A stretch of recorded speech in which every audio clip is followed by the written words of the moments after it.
Amber Heard had been making a lot of headlines and a lot of statements for her role of Mera in Aquaman and the Lost Kingdom. Now, with the movie's release being scheduled for Christmas next year, we'd finally get to see what's what, and that too on the big screen. So let's see what all the fuss is about regarding the new Aquaman movie. First off, let's talk about Amber Heard's Mera. We've all been waiting for this moment, haven't we? The moment of truth after the whole "the part's been cut out" or "the part hasn't been cut out" thing. Heard's name has been widely reported on over the past year as a defamation lawsuit involving her and Johnny Depp that created a lot of buzz in the media. The actress was convicted by the jury at the conclusion of the trial. The whole thing gave rise to reports that Warner Bros. Had decided to completely scrap Amber Heard's part in Jason Momoa's Aquaman sequel, despite the fact that she was one of the main characters in Aquaman 1 and had previously shot some material. But then again, long before the trial, Depp was swiftly fired from the Fantastic Beasts trilogy by Warner Bros., and she remained safe. Many fans wanted the Mera actress out of the Aquaman sequel, and it seems like the earlier allegations about Mera being expelled from the Lost Kingdom made by Amber Heard are, surprise, surprise, false. Because as it turns out, we have Mera, played by Amber Heard, who appears to still be very much involved with the DC universe, and will continue to make an appearance in Aquaman and the Lost Kingdom. Up next, has the part been shortened?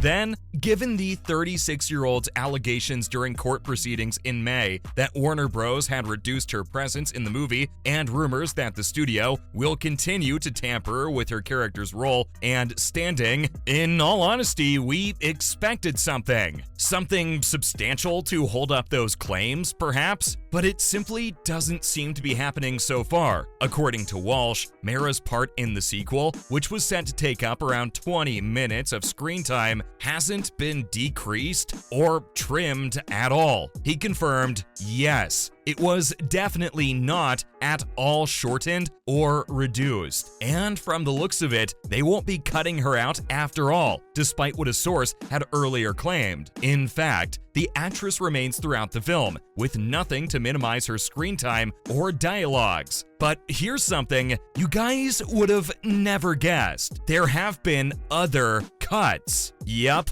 cuts were made to other parts of the film other than Heard, but we'll talk about that later on. Now, what can we expect from Mera in the new movie? Since the heavily broadcasted trial, the strategy for the DC universe has undergone a significant transformation. And with James Gunn and Peter Safran now in charge of the studio, the future is still a little uncertain. A little birdie told us earlier that Mera would play a part in the sequel by introducing Arthur and her son to the audience. Though the extent of the redhead's involvement is uncertain, her role in the film almost hinges on that storyline. So, one way or the other, it seems that the actress is critical of the movie's plot and success. Next, let's talk about the cuts. James Wan will direct the second film in the franchise, and according to sources, the director was allegedly ordered to lower the budget for the film. A couple of individuals close to the DC universe told Variety that the budget for Aquaman and the Lost Kingdom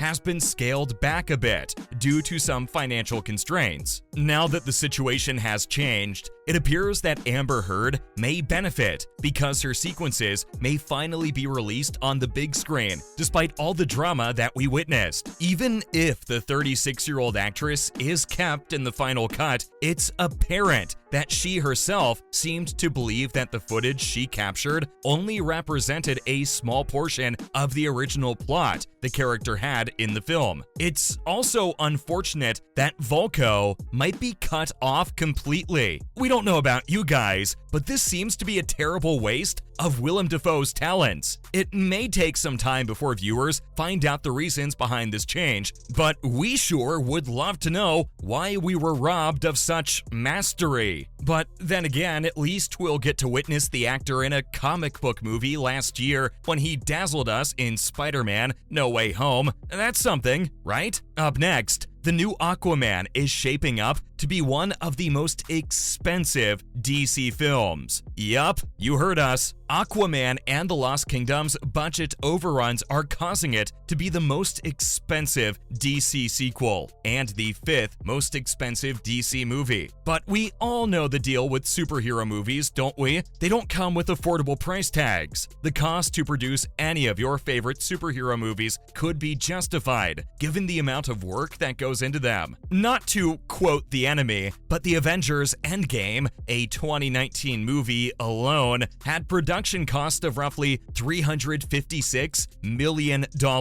And it seems like Aquaman is currently joining the ranks of pricey productions. And you know what? Warner Bros. Doesn't appear to be happy with how the Aquaman and the Lost Kingdom budget is growing. So director James Wan may have to keep costs under control. The co-chief apparently sent a request to the director that the budget for the movie's reshoots be kept in check. According to a recent Variety report, 2 sources claim that Pam Abdi, the co-chief of Warner Bros., asked director James Wan to reduce the reshoot budget for the upcoming Aquaman and the Lost Kingdom, because the budget for the movie has already exceeded a staggering $205 million before James Gunn and Peter Safran took control of the steering wheel of the DC studios in their own hands. As a result, the sequel is currently among the top 5 most expensive films to be released by DC, joining the deep-pocketed releases like Justice League, Batman v Superman: Dawn of Justice, Man of Steel, and The Dark Knight Rises. Talk about being in the big leagues, right? Coming up, how does the budget affect Amber's role? Considering the change of guard, altercations, and revisions are pretty standard procedures. But it's also true that if any of the DCU movies scheduled for release in 2023 undergo any additional revisions, it would cost the studios millions more. Yikes. So naturally, if the team doesn't scale back a little, it appears like the Aquaman sequel will exceed its budget. By the looks of it, one might just have to accept less money to complete the movie. But now that the man has had to lower the reshoot budget, it appears as if things might actually work out in Amber Heard's favor, as her sequences will remain in the production after all, since Aquaman and the Lost Kingdom's budget has already surpassed the $205 million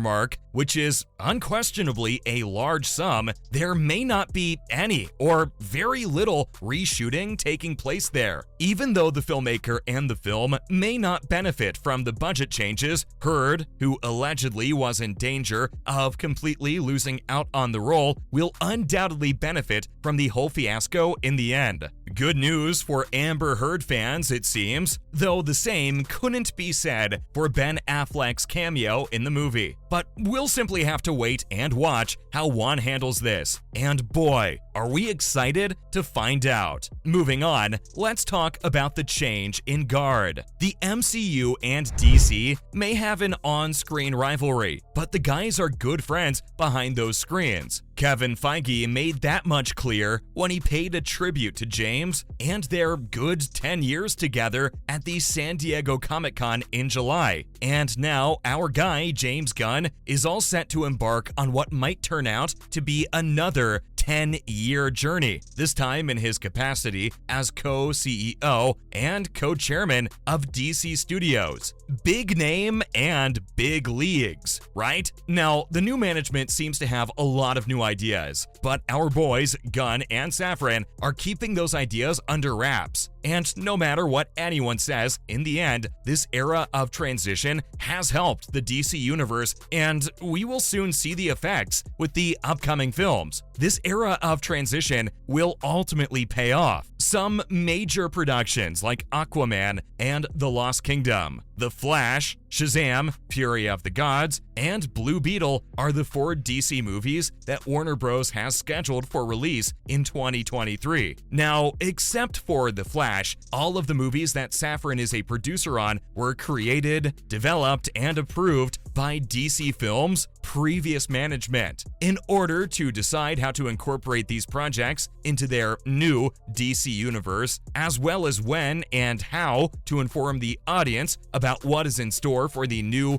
and improved legendary DCU. Gunn and Safran have quite an impossible task on their hands. Lastly, let's talk about Jason Momoa's Aquaman for a bit. While it's true that the almost eternal dedication of director Zack Snyder's massive internet audience still holds out hope that his notion of the DC universe will live on, and that drive has their hopes pinned on Henry Cavill's future as Superman and Jason Momoa's Aquaman. Well, we'd like to do this as gently as possible, but Henry Cavill already confirmed that he would not be donning the cape again anytime soon. It's been a tough few for the man, and Jason's Aquaman seems a little shaky too right now. But on the bright side, if you choose to see it, we'd still see the King of the Seven Seas in other roles. So even if Momoa did not reprise his role as Aquaman, he might still be crucial in future DCU plans. One of these scenarios has, drumroll please, Lobo running in the background. Lobo, an interplanetary rough and tumble bounty hunter, is the primary character in another DC film. As evidenced by Gunn's Suicide Squad, Lobo, a figure who is considered an anti-hero in the DC Extended Universe, fits the mold of the eccentric and strange outsider characters Gunn enjoys experimenting with. How does that idea sit with you guys? That's a wrap. Let us know in the comments below what you think of Amber Heard's Mara in the new movie. Make sure to give this video a thumbs up and subscribe to our channel for more videos like this. See you at the next one.